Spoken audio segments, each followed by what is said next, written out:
friends, it's Miss Yael, and I'm here with Preston this week. We have some pumpkin fun activities. We are in the middle of fall, so we are ready for some pumpkin fun. We have some nice pumpkins here. You want to hold up your pumpkin, Preston? Yeah. Some have a long stem, some have a short stem. What shape are our pumpkins? Round and with a stem. Round and with a stem. And are they heavy? Are they soft? Kind of heavy, bumpy. Yeah, so it's interesting to kind of feel a pumpkin. If you have a magnifying glass, you can look at the pumpkin. If you turn it this way, it kind of looks like a head with a neck. It does look like a head with a neck, maybe like a scarecrow head on a pumpkin on a scarecrow, right? A pumpkin head on a scarecrow. Yeah. Okay, so we have a couple fun activities this week. Our first one is an excellent non-messy painting activity.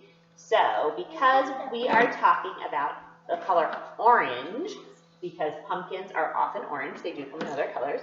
We took two colors. What colors do we put in the bag?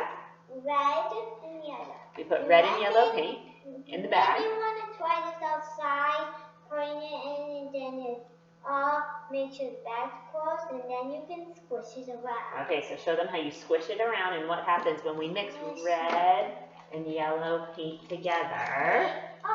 It's supposed to make orange. Sometimes it kind of makes a pink color, but it's supposed to make orange. It's making orange.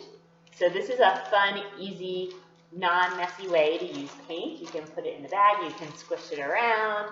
You can also, can I show you? You can scrunch it. You can also, you can also put it on the table and use your finger to kind of draw designs in it. And mix the paint around. You can tape it down onto a table. You can tape it onto a window and draw designs on it. And if you hold it up to the window, it's kind of cool because you can also see through. And if it's one spot, you can place it on something and put your pumpkin on it to squish it everywhere. You could even, wait, look. You could roll your pumpkin on it, kind of like a stamping, right? I think we had stamping pumpkins. It's either this week or next week for our craft. Yeah, rolling pumpkins, cool. It almost looks like tire tracks in our paint. So we have our paint activity. Also, if you want to, you can put a piece of paper inside of there, and when you're done, you slide the paper out, let it dry, and you have a really cool piece of artwork. So that is always fun. Ooh, look, can I hold it up so everyone can see? Look, we have red, and we have yellow, and in the middle, it made orange, and that's a really cool, look at the pattern Preston made just from rolling the pumpkin on the paint.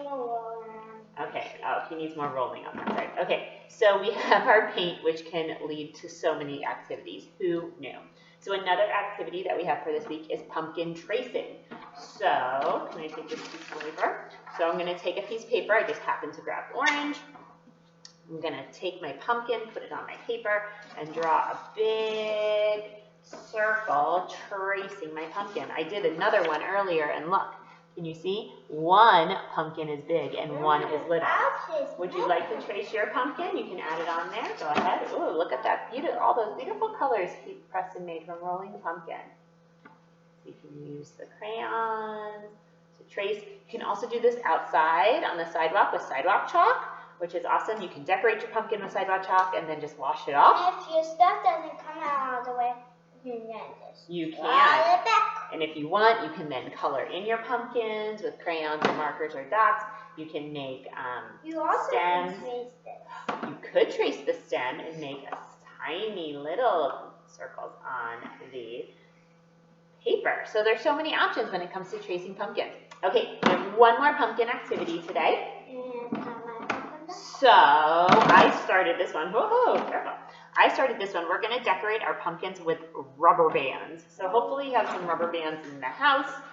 And, oh, here they are. Here's some rubber bands.